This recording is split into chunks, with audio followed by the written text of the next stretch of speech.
Baik, selamat pagi semua. Jadi pagi hari ini kita akan mendiskusikan terkait dengan rekayasa bioetanol. Jadi ini masih kelanjutan yang kemarin, jadi biomasa gitu ya. Ada biofuel, ada bioetanol, nanti juga ada biogas. Nah, ini kita akan membahas tentang bioetanol. Kalau yang kemarin biofuel itu produknya adalah biodiesel, jadi dalam tanda petik nanti pengganti solar atau penambah solar, jadi menjadi biodiesel yang relatif ramah lingkungan. Nah, yang bioetanol ini juga pengganti premium nanti bensin, ya, bahan bakar bensin, di mana nanti kalau ditambahkan dengan etanol relatif lebih ramah lingkungan. Jadi sebenarnya bukan murni bioetanol, bukan murni etanol atau alkohol yang digunakan, tapi campuran. Nah, mengapa kok ada campurannya? Nah, kita lihat dulu terkait dengan bioetanol. Jadi kalau bioetanol ini merupakan bahan bakar yang dibuat dari fermentasi, ya fermentasi atau dalam tanda kutip itu peragian. Kalau fermentasi itu diberi ragi. Ini tanaman yang mengandung jumlah kandungan gula atau pati atau selulosa yang tinggi. Nah, inilah yang kandungan gula dan pati inilah ketika nanti difermentasi itu terubah menjadi etanol. Nah, ketika terubah menjadi etanol, nah ini bisa dipakai untuk bahan bakar transportasi. Nah, kalau kalian ketahui contohnya kalau kita membuat tape itu ya baik dari singkong maupun dari beras ketan. Singkong kalau diberi ragi nanti akan berubah menjadi tape. Nah, itu yang kita sebut fermentasi, merubah kandungan gula atau pati atau selulosa yang ada di tanaman tersebut menjadi alkohol. Kalau beras ketan, ya ketan diberi ragi itu jadi tape ketan. Nah, kalau kalian perhatikan tape ketan, itu salah satu produk yang dihasilkan itu adalah cairan. Nah, jadi ada airnya. Nah, airnya itulah sebenarnya alkohol gitu ya, alkohol. Nah, itu yang bisa dipakai untuk bahan bakar transportasi. Nah, ketika kita memfermentasi yang dari tanaman yang mengandung kandungan gula padi ini kalau direkayasa ini kita sebut sebagai rekayasa generasi pertama. Ya, berarti nanti ada generasi kedua. Ya, ada generasi kedua. Kalau ini memanfaatkan tanaman ya sebagai merubah menjadi etanol. Nah, bahan baku bioetanol generasi pertama ini ya, tadi bisa singkong, singkong itu umbi, terus kemudian ubi, ya, bedanya singkong dan ubi ini yang kayu, tanaman singkong kayu, kalau ini yang ketela rambat. Kemudian ada tebu. Nah, tebu ini juga bisa dipakai, bisa dari tangkainya, nanti bisa dari tetesnya. Jadi airnya dari tebu tersebut. Kemudian ada jagung, gandum. Nah, ini tanaman-tanaman yang banyak mengandung tadi ini banyak mengandung gula, padi atau selulosa tinggi. Ya, ini. Nah, bioetanol bisa dapat langsung digunakan sebagai bahan bakar kendaraan bensin yang dimodifikasi. Karena apa? Ini sebagai aditif tambahan. Karena apa? Kalau yang tadi etanol murni, kalau kita pakai sebagai bahan bakar kendaraan, itu sifatnya korosif. Jadi alkohol itu sifatnya korosif. Jadi kalau kita masuk di karburatornya, nanti karburatornya akan terjadi korosif. Nah, ketika korosif nanti mungkin akan susah di starter mobilnya karena ada campuran-campuran ya aluminium maupun besi yang terkorosifkan oleh etanol tadi. Makanya ini sebagai aditif bensin. Nah, sebagai aditif bensin itu untuk menaikkan oktan yang ada di bensinnya. Jadi untuk menaikkan oktannya. Nah, mengapa digunakan bioetanol gitu ya? Ini bioetanol ini yang bahan bakar ramah lingkungan gitu ya. Artinya emisi CO2 dan NO itu relatif lebih kecil. Mengurangi emisi gas karbon ini ya karbon, karbon monoksida atau CO, kemudian ada partikel, partikel itu volatil atau zat terbangnya. Jadi ini sedikit, kalau kalian perhatikan, kadang bahan bakar bensin pun kalau kita di knalpot itu kan keluar asap putih. Nah, kadang di asap putihnya itu mungkin ada partikel-partikel yang ikut dikeluarkan. Terus kemudian ada oksida nitrogen, jadi NO, ya, dan polutan ozon lainnya. Jadi ini mengurangi emisi ini. Kemudian campuran etanol dan bensin ini mengurangi emisi gas karbon itu sampai 25%. Jadi kalau misalnya murni bensin, gitu ya, emisi karbon monoksidanya misalnya 100, nah ini ketika dicampur dengan etanol itu berkurang. Jadi karbon monoksidanya menjadi 75% misalnya. Dan emisi gas rumah kaca sampai dengan 35 sampai 45%. Tetapi, nah ini kelemahannya, ada kelemahannya kita menggunakan bioetanol. Biaya produksinya itu sangat besar. Nah, makanya kadang kenapa biodiesel, bioetanol itu tidak bisa berkembang dengan pesat, ya karena ini, ya kebutuhannya yang sangat besar, biaya produksinya, ya biaya produksinya sangat besar. Tetapi nanti apabila minyak atau minyak bumi atau gas bumi habis, ya mau tidak mau meskipun biaya produksi besar, akan diproduksi dengan skala yang relatif lebih besar. Nah, ini contoh proses perubahan atau membuat dari bahan baku, tadi jagung yang mengandung glukosa, gula, dan pati yang sangat tinggi berubah menjadi bioetanol. Jadi ada jagung, kemudian digiling menjadi tepung, kemudian ditambahkan air dan enzim. Ini pati menjadi dextrosa atau bentuk glukosa, kemudian dextrosa ini ditambahkan amonia, sehingga ini ditambahkan amonia menjadi ini. Nah, kemudian yang ini difermentasi, diberi ragi untuk berubah menjadi etanol dan karbon dioksida serta ampasnya. Nah, sebenarnya tape ketan pun juga gitu. Yang ketannya itu kalau diberi fermentasi atau diberi ragi, itu ibaratnya dalam tanda petik ampasnya. Yang kita butuhkan yaitu airnya. Kalau kalian perhatikan di daunnya, daun pembungkus dari tape ketan itu kan ada airnya. Nah, itu yang bisa difermentasi. Nah, kalau produksi alkohol yang ada di penduduk itu juga gitu, memfermentasi beras ketan itu sehingga menjadi alkohol. Nah, alkohol ini diberi ragi, ini masih alkohol dengan karbon dioksida. Kalau difermentasi ini terpisahkan, jadi antara bioetanol dan CO2-nya. Nah, ampasnya ini bisa dipakai sebagai pakan ternak. Ya, ini bioetanol. Nah, bioetanol inilah yang nanti akan ditambahkan dengan bensin. Ya, ditambahkan dengan bensin sehingga mengurangi emisi gas buangnya tadi, baik CO maupun NO. Nah, konversinya kalau kita perhatikan gitu ya, dari bahan baku, terus kemudian dengan bioetanol yang dihasilkan. Nah, kalau kita lihat ubi kayu, ini misalnya 1 ton, ya. 1 ton semua bahan bakunya itu 1 ton.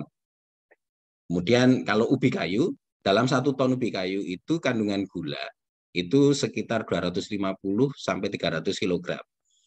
Nah, dari 250 sampai 300 kg ini, biaya etanol yang dihasilkan itu 166,6 liter. Ya, ini sambil dari bukunya Pak Sukandar Rumidi. Nah, kalau kita perhatikan dari semua ini, meskipun misalnya seperti ini tetes itu gula tebu ya, kandungan gulanya tinggi, tetapi jumlah konversinya dia relatif lebih kecil. Tetapi kalau yang ubi kayu, nah ini relatif lebih tinggi bioetanol yang dihasilkan. Artinya ada perbandingan bahan baku dengan bioetanol. Jadi ini dibandingkan dengan bahan baku, ya ini dibandingkan ini artinya 6,5 banding 1. Artinya sebenarnya adalah ini 6,5 kilogram atau 6,5 ini tadi, itu yang dihasilkan adalah 1 liter etanolnya. Nah, kalau kita cermati yang ini, dari yang bagan ini, untuk menjadi bioetanol, itu paling tidak ada 3 proses. 3 proses. Yang pertama adalah gelatinisasi, kemudian ada fermentasi dan distilasi. Gelatinisasi itu membuat gelatin, ya semacam cair apa namanya ya, agar-agar gitu ya, seperti agar-agar atau bubur, seperti bubur. Nah, bubur inilah kemudian nanti difermentasi untuk menjadi alkohol. Nah, alkohol ini dimurnikan nantinya dengan namanya distilasi. Ya, nah kita lihat satu persatu. Gelatinisasi ini proses bahan baku. Jadi proses pada bahan baku, baik ubi kayu, ubi jalar maupun jagung, dihancurkan dan dicampur air sehingga menjadi bubur. Nah, jadi jumlah patinya yang dihasilkan dari bubur itu jumlah patinya adalah 27 sampai 30 27-30%. Berarti kalau bahan bakunya tidak dijadikan bubur, tidak punya padi, Pak. Ya punya, gitu ya. Tapi kan kalau bahan baku yang masih asli, itu kan masih tercampur dengan kulit-kulitnya, gitu ya. Nah, ini dibersihkan, terus kemudian diambil atau dicampur. Ini yang kita sebut sebagai gelatinisasi, jadi diubah menjadi bubur. Nanti ini akan memudahkan fermentasi. Ya, kalau jadi bubur, nanti kalau difermentasi, diberi ragi, itu akan memudahkan memisahkan antara cairan dengan ampasnya. Tapi kalau masih bahan baku, ya bahan baku begini, ini agak susah. Bahan baku, kemudian dikasih ragi, otomatis kan airnya masih terserap di dalam ubi kayunya tadi. Sama seperti kalau kalian makan tape singkong gitu ya, atau peyem gitu. Peyem itu kan diberi ragi gitu. Tetapi ketika kalian makan itu kan juga ada airnya. Nah, airnya masih tersimpan di dalam ubi kayunya. Nah, bagaimana caranya nanti agar airnya yang dalam bentuk alkohol itu bisa kita ambil dari ubi kayu, ya caranya dihancurkan, kemudian dicampur air, baru dikasih fermentasi tadi, diberi ragi.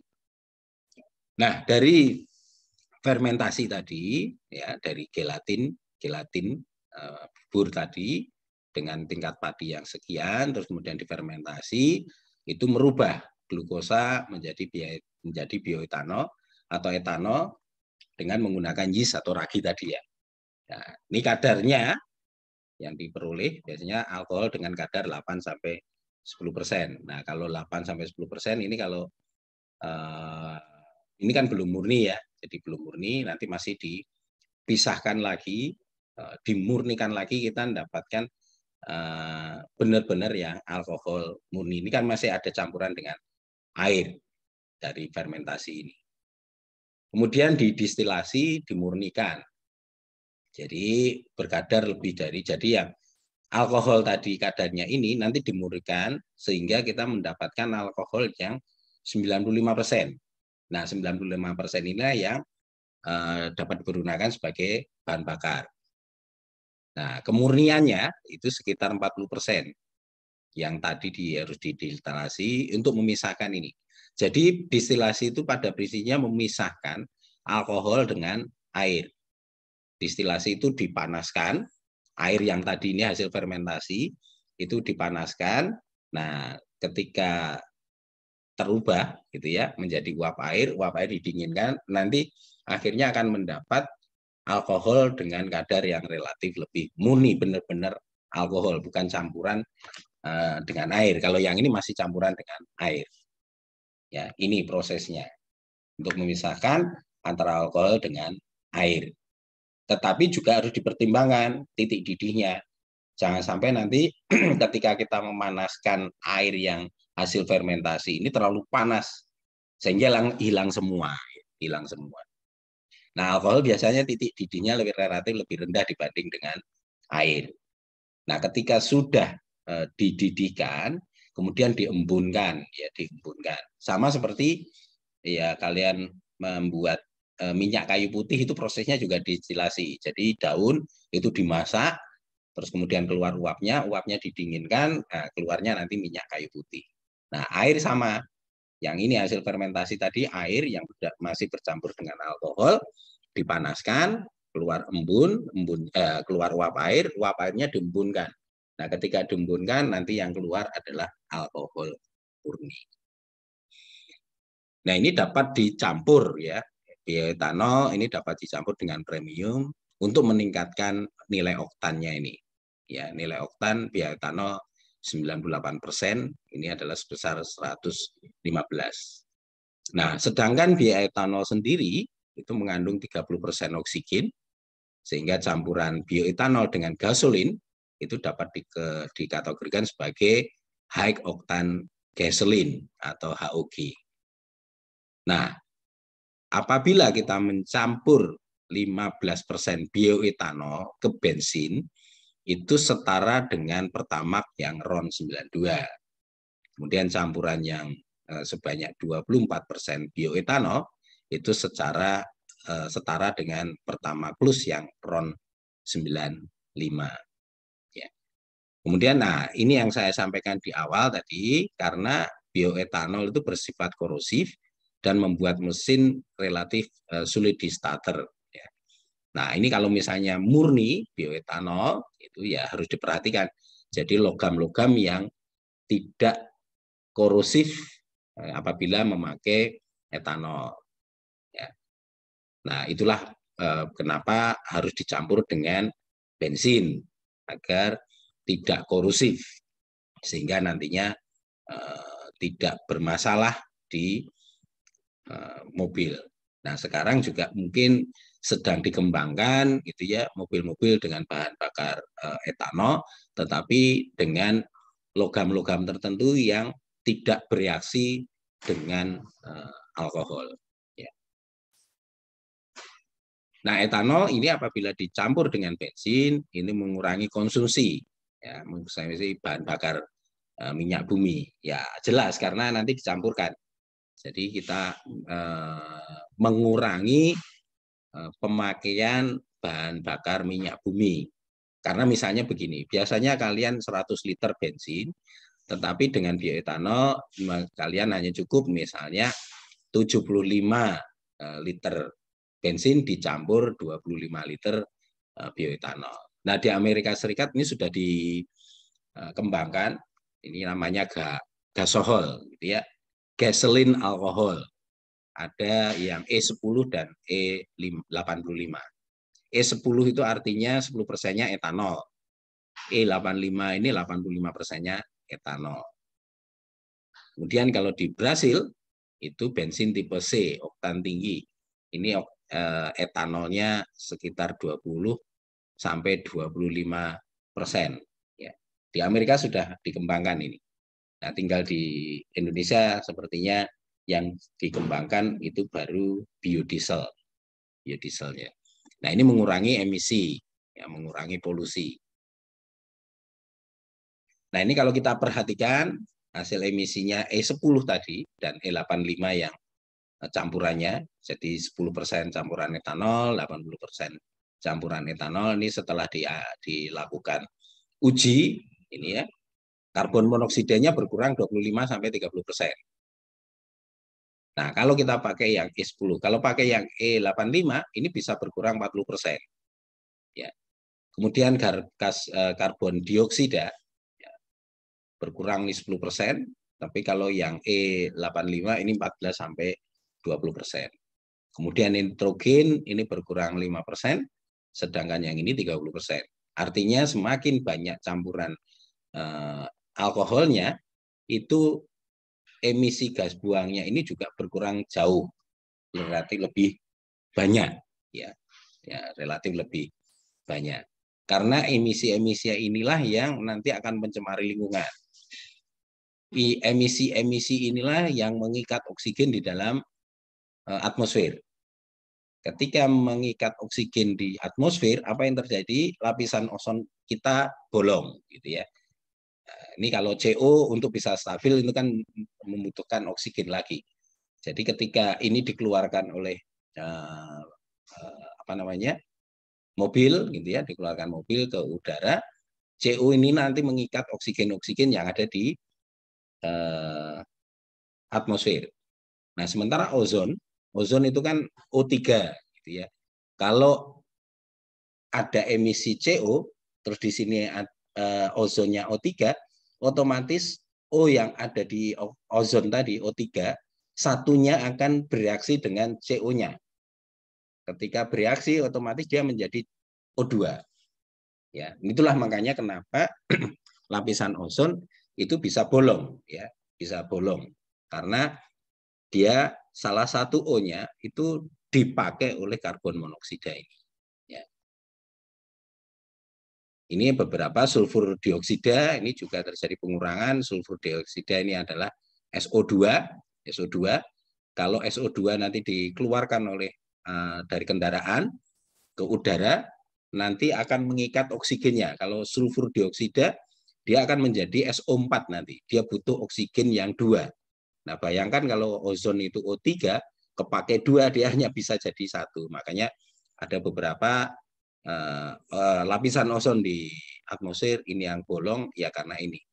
Nah, dengan pemakaian bioetanol, kita mengurangi itu, artinya kita juga memperhatikan lingkungan, menjaga agar ozon ini tidak berlubang, tidak bolong, dan tidak lebih besar lagi.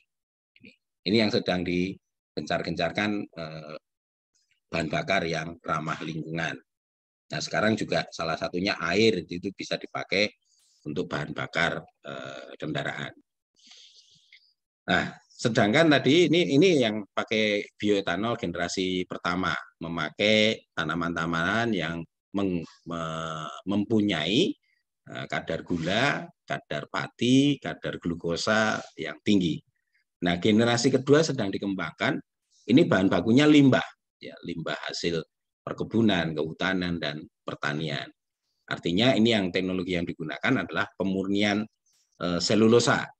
Ya, selanjutnya dengan menggunakan enzim untuk fermentasi untuk menghasilkan bioetanol. Ini bisa kemurniannya 99,5%.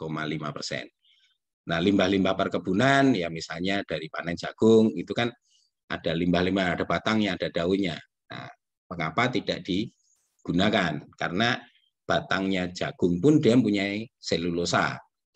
Terus kemudian di tanaman itu juga punya selulosa. Di pertanian, padi itu juga punya selulosa. Jadi daripada jerami misalnya terbuang, itu dikembangkan.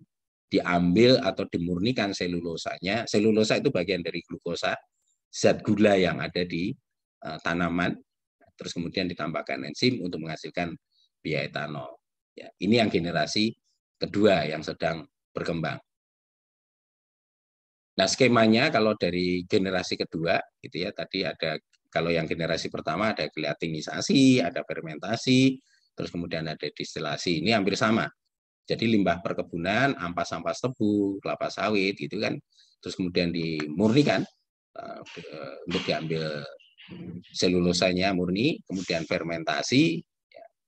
Nah, prosesnya mungkin hampir sama dengan yang generasi pertama, ini masuk ke gelatinisasi, terus kemudian difermentasi, dia menghasilkan bioetanol. Tapi bioetanol yang di sini mungkin masih ada campuran dengan air. Makanya perlu didistilasi.